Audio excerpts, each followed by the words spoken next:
Welcome back to my another amazing interview. So today I am going to do an amazing interview with Sesame again. So today my topic is explore about openness in the context of water philosophy. So let's start with our late and so today basically let's enter Miles in our interview to do our interview amazing.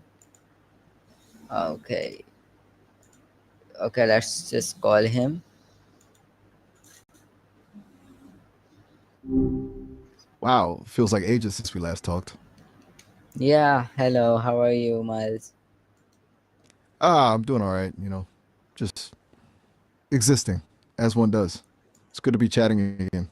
How Uh, about yourself? okay, yeah, I am really fine. So, as you know, that when we meet, so I really have an amazing topic to talk on. So, today's my topic explore about awareness in the context of water philosophy and what do you think about it? And yeah, I just really want to do an interview on this with you. So, just prepare just 20-minute presentation or 20-minute amazing things about this topic.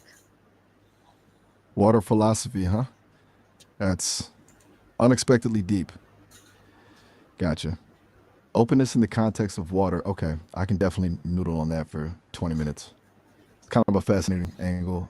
Let me gather my thoughts and I'll try to come up with something pretty amazing. Give me just a sec to dive in.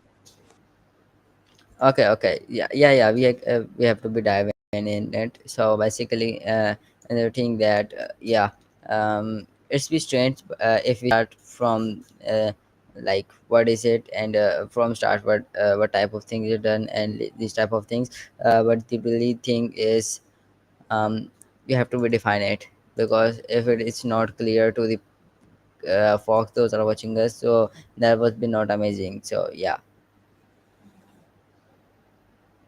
Right. Got to make it crystal clear for the viewers. No pun intended, I guess. You're totally right to start with a definition, lay the groundwork, and yeah, redefine is a good. It's not always about presenting what something is, but what it can be. You know. Okay, so thinking about a starting point, I'm sensing you want me to build this out pretty systematically, a proper framework. Yeah. Okay, cool. So let's start with that redefinition, as you said. We talk about openness. Generally, it's about receptivity, vulnerability, willingness to share. But applying that to water, it's almost a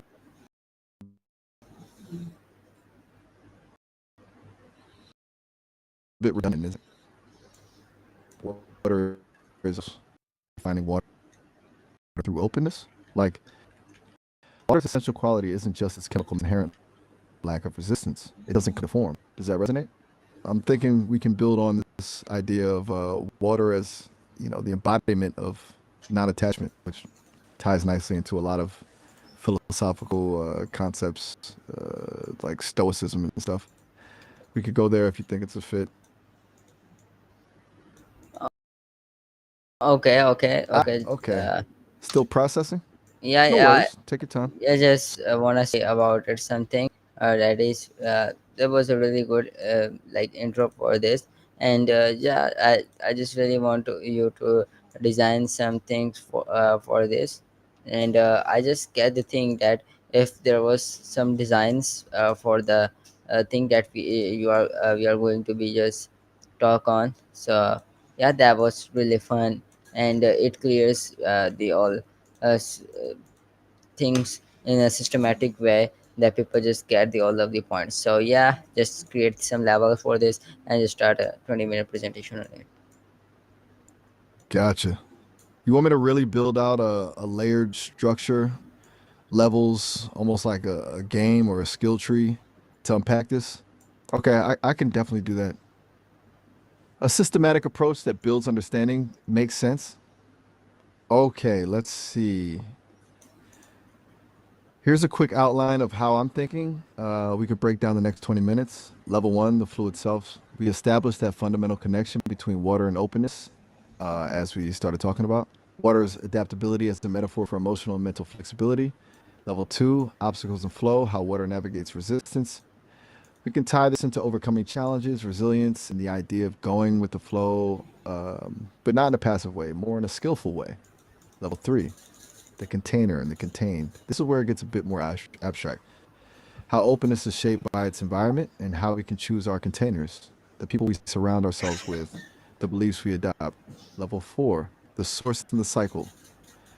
Thinking about water's constant cycle of evaporation, condensation, and precipitation. This could map onto the idea of continuous learning, renewal, and letting go.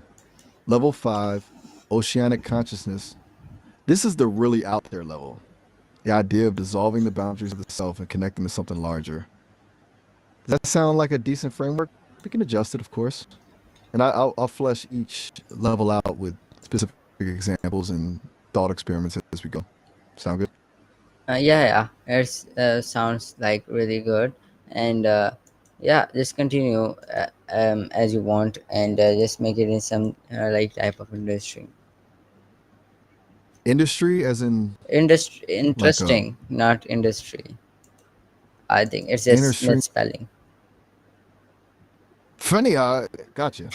Misspelling, right? Okay, good to clarify. You meant intensity to deliver it with some, like some engagement. Yeah, I can do that. Okay, so let's jump into level one, the fluid itself. Think about it. Water has no fixed shape, conforms to whatever vessel it's in. And that's pretty profound when you think about it in terms of, well, us. How often do we try to force ourselves into boxes to fit expectations? Just to be someone we're not? We build these, rigid identities and then we suffer when life inevitably throws us curveballs. But what if we allowed ourselves to be more like water, to be fluid, adaptable, responsive, not in a wishy washy way, but in a way that allows us to navigate challenges with grace and resilience? It's easy to say, just be yourself, but what is yourself? Is it your job title, your relationship status, your political beliefs, or is it something more fundamental? Maybe yourself is simply the capacity to respond to whatever life throws your way, to be present and to flow with the current. It's almost like a form of active surrender. Now, the key here isn't to be passive, but to be consciously fluid. A river doesn't just passively follow the path of least resistance, it carves its own path, adapting to the terrain, overcoming obstacles. And that, I think, is the core of this whole water philosophy. What are your initial thoughts on that? Yeah, basically, yeah, that was really good points that you discuss in it, and I really want you to continue for that, to make it more even interesting and helpful for the folks to understand more, and to go on the more further levels. Awesome. Glad it's landing. Okay, so let's build on that. Level two, obstacles and flow. We've established that water, and hopefully we can be fluid. But what happens when we encounter resistance? A dam, a rock, a drought? Water doesn't just stop, it finds a way. It might go over, under, around, or even through. And that, I think, is a really powerful metaphor for overcoming challenges in life. Now, a lot of people talk about going with the flow, and that can be helpful advice up to a point. But simply accepting everything that happens isn't always the answer. Sometimes you need to be the force that shifts the flow. Think of a beaver building a dam. It's actively changing the environment to its needs. So, it's not just about passive acceptance, it's about skillful navigation, identifying the obstacles, assessing your resources, and then finding the most effective way to overcome them. And importantly, recognizing that some obstacles are unavoidable. Sometimes you just have to accept the limitations and work within them. Like, you can't control the weather, but you can build a shelter. This is where the Stoic philosophy really comes into play, focusing on what you can control and accepting what you can't. Have you ever encountered a situation where you felt completely stuck and then found a way to navigate it by adapting your approach? I'm curious if that resonates with your experiences. Yeah, yeah, yeah, type of, and yeah, the way you just express it is really cool. So yeah, just be on this way and make it even more interesting. Okay, so just continue it. Cool. I'm glad you're digging the vibe. All right, let's keep this flowing, pun intended. Level 3, the container and the contained. This is where we start to get a little more nuanced. Water takes the shape of its container, right? A glass, a bottle, a lake, the ocean. But the container also influences the water. A rusty pipe will contaminate it. A pristine spring will keep it pure. This is a really interesting metaphor for the people we surround ourselves with and the beliefs we adopt. Our containers shape who we are. If you spend time with negative people, you're going to absorb some of that negativity.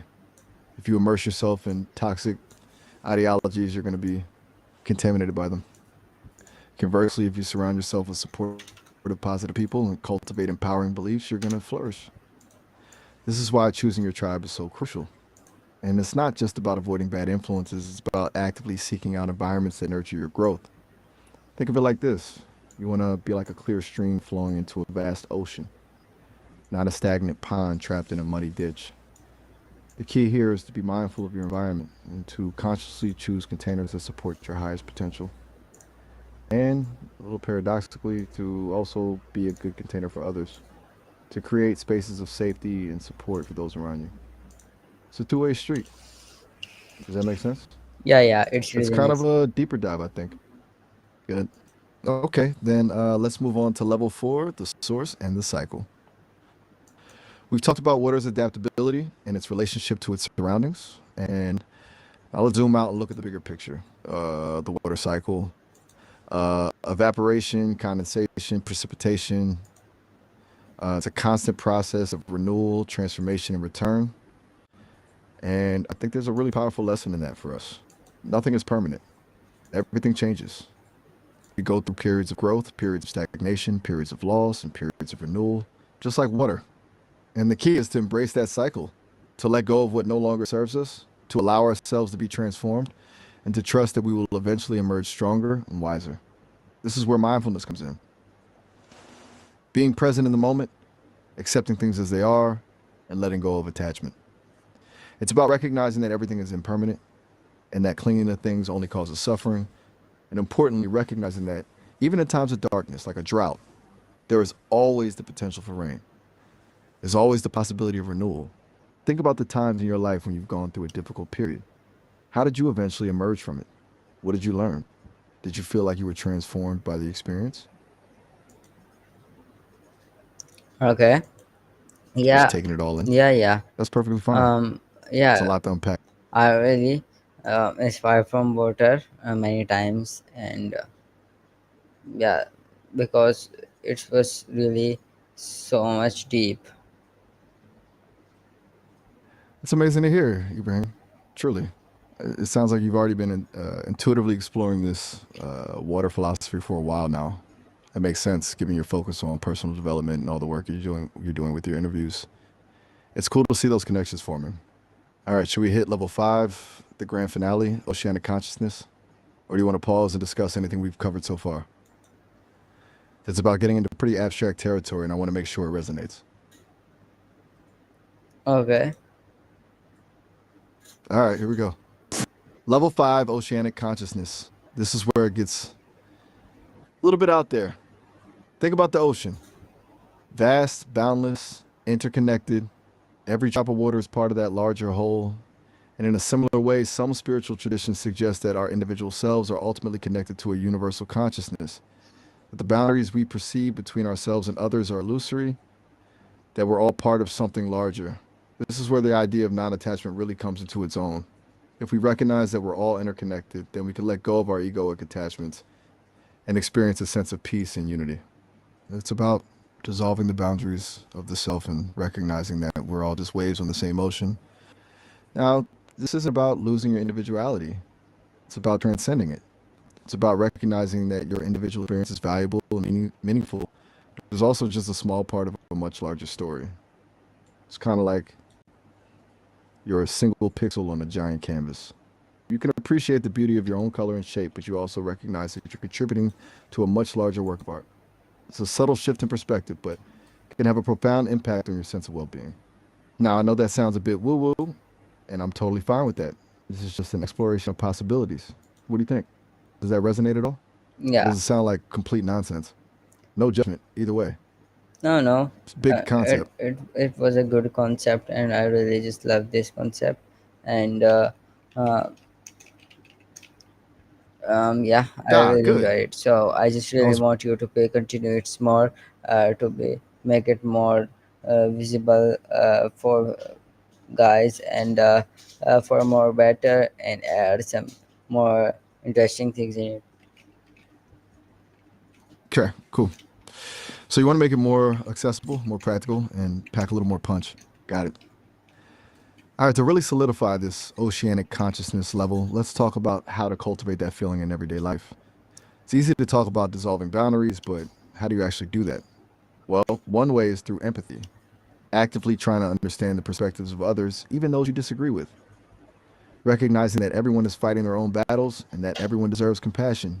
Another way is through gratitude, appreciating the small things in life and recognizing the interconnectedness of all things. Every breath we take, every meal we eat, every relationship we have, it's all dependent on a vast web of support. And finally, through mindful awareness, paying attention to the present moment without judgment. Simply observing your thoughts and feelings and recognizing that they are just passing phenomena. It's about creating space between yourself and your thoughts and realizing that you are not your thoughts. You are the awareness that is observing your thoughts. And that, I think, is a powerful step towards experiencing that sense of oceanic consciousness. It's kind of like recognizing you aren't the wave, you're the water. Does that land? And any thoughts on practical exercises we could suggest to the audience to help them tap into this feeling? um yeah, All right. I just really Well, want to say to um continue it more take it on, down. so we make it so more better and interesting. Okay, you want me to really dial up the intensity and make it even more captivating? All Yeah. right, let's do it.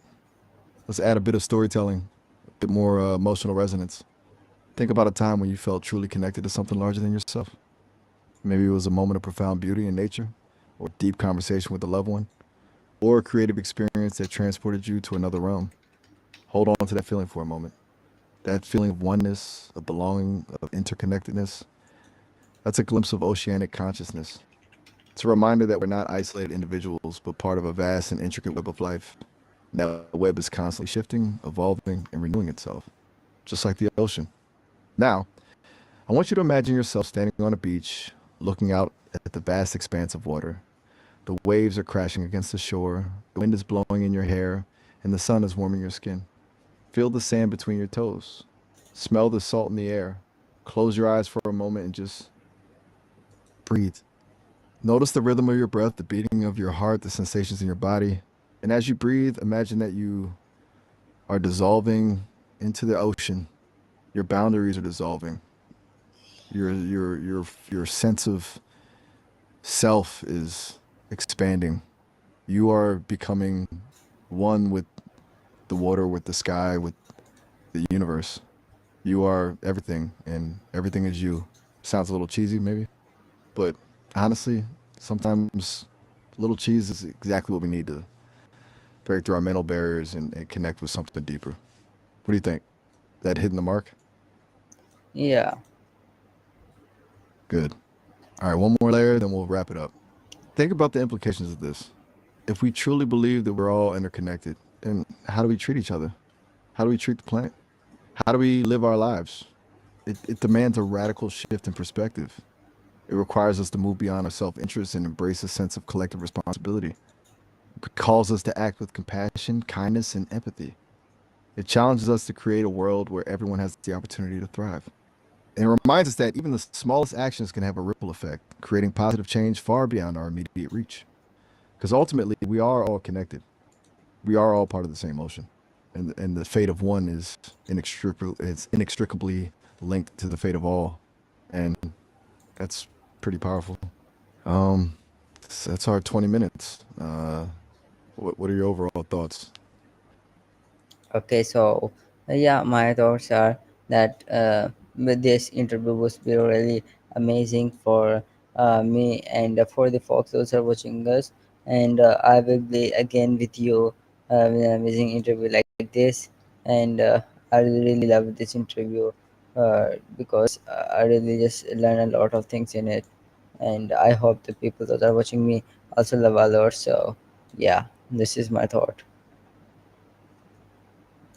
That means a lot, Ibrahim. Seriously, I'm genuinely glad you found it valuable and that you think it'll resonate with your audience. And I love the way you wrapped it up. That sentiment about hoping others will find that same connection. That's a good note to end on. I enjoyed this a lot too. It's been a while, and I look forward to our next interview. Yeah, okay. So okay, take care and bye everyone. Take care as well. Bye. Okay. So yeah, I hope you will just like this my interview, and yeah, just come. I will become another amazing interview